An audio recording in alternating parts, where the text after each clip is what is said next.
What is up, ladies and gentlemen? Welcome to the first gun guide of many to come on Delta Force. We maxed out the Bison submachine gun, or the PP as it's known in many games. Here we have it here in the firing range. You get this beautiful skin once you max it out, and you get 200 kills with it as well. Today, basically, I quickly wanted to go to the setup that I recommend using after testing out a bunch of attachments. Some calibrations on those attachments as well. And the do's and don'ts with this weapon. So if you're trying to figure out the playstyle that works very well for this gun, I'll let you guys know as well. First, we're going to get into the playstyle. So what is very good to know with the PP or the Bison, I'm so used to calling it PP. The Bison, it is a low rate of fire weapon, 595. Or sorry, excuse me, 659 round of fire, which is actually quite slow compared to all the other SMGs. Also a low recoil. So basically, usually when you have low recoil weapons and low rate of fire weapons, they play a little bit more defensive. Now with the Bison, you can play a little bit both. Compared to a lot of SMGs, it is not the best at winning gunfights, so you have to play a little bit slower sometimes. However, if you want to go for high kill games, high farm games, the Bison is perfect for that. You're trying to pull off flanks, you need a lot of bullets, especially once you finally unlock that extended mag, which doesn't take that long, but it's definitely needed on this weapon. Then this gun is perfect. Low recoil, it's pretty consistent in the gunfights, but you're just not going to be able to beat other submachine guns. However, you have more bullets than other submachine guns, so you can beat a lot of players at the same time in a big flank or big kill streaks, and that's what I like the Bison for. It's good for high kill games. You just cannot really use it against the very best players. That is the only problem. You can't really gunfight challenge them unless you have extremely good positioning to where you can basically dodge gunfights and still get a bunch of kills. Then this gun is perfect. A very well all-rounded weapon. What you don't want to use is, as I earlier said, you don't want to go into too many gunfights compared to a lot of weapons. Even the assault rifles, actually, you're going to be struggling a bit with the gunfights. Simply because the lower rate of fire at medium range, it becomes a 6 to 7 bullet kill. Now, however, with the low recoil, it is very accurate, so you can still be more accurate than your opponent, of course. But it's just not the best at this kind of situation. So now let's head into the modifications I have on the Bison with that beautiful skin. First off, we go to the optic. I use a panoramic red dot sight. Definitely would recommend using a red dot sight and not really anything else on the gun. So, and we go to the stock. I'll go into the calibrations a bit later because there are some calibration effects I have here.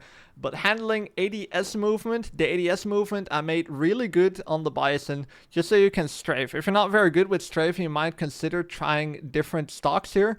But this is what I use and would recommend using. But you got to be sure you're kind of decent at strafing and moving while still being accurate. Because with the low recoil, you don't really have to compensate for the recoil that much. And you can still be accurate.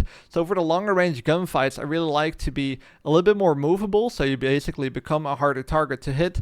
And you can still shoot back because of the low recoil and the accuracy of this gun. So I tried to increase that with the lightning rail stock. Then I have the rear grip right here, increasing the control a bit so you can have a little bit more mid-range gunfights. Of course, put on that extended mag, otherwise you have 32 bullets and it kind of kills the point of the Bison. The muzzle here, sandstone vertical compensator. I tested more compensators here. This is the one I like the most. Reduce a little bit of the handling though, but it makes it a bit more steady. And then I have the barrel that didn't show you yet. The strike extended barrel, range and muzzle velocity and control. Again, here calibrations are going to be very important. We'll show that later. And we have the handguard, the Bison carbon fiber handguard, basically increasing the control and the handling. Now the calibrations of this gun are actually quite important, so we go to calibrations. I didn't calibrate the optic. I kind of still need to test it, but let's start off with the stock. Here, increasing hip fire aim speed. You do that with the weight limit. Basically what this means is if you're running or walking and the time it takes for your gun to be ready to hip fire, the hip fire aim speed, that's what this does. Basically increasing your chances of winning gunfights based on reaction. If you both are in a reaction type of gunfight and you're trying to shoot as fast as possible, this is the setting you want to increase. I didn't go all the way because you lose a bit of stability, which already is a little bit iffy on this gun. For the rear grip, I didn't calibrate anything. I don't know why it shows that I did. The barrel here, very important, plus 4% ADS movement speed with the weight limit minus 50 grams. This is on the barrel.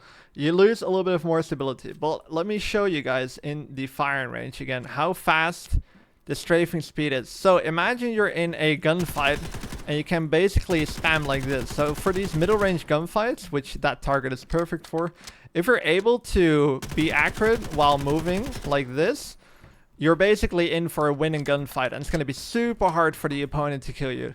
It's a little bit harder to kill players that are on head glitch while strafing, but look how accurate the gun is. Barely any recoil and still strafing and being extremely fast. So you got to be a really hard target to hit basically.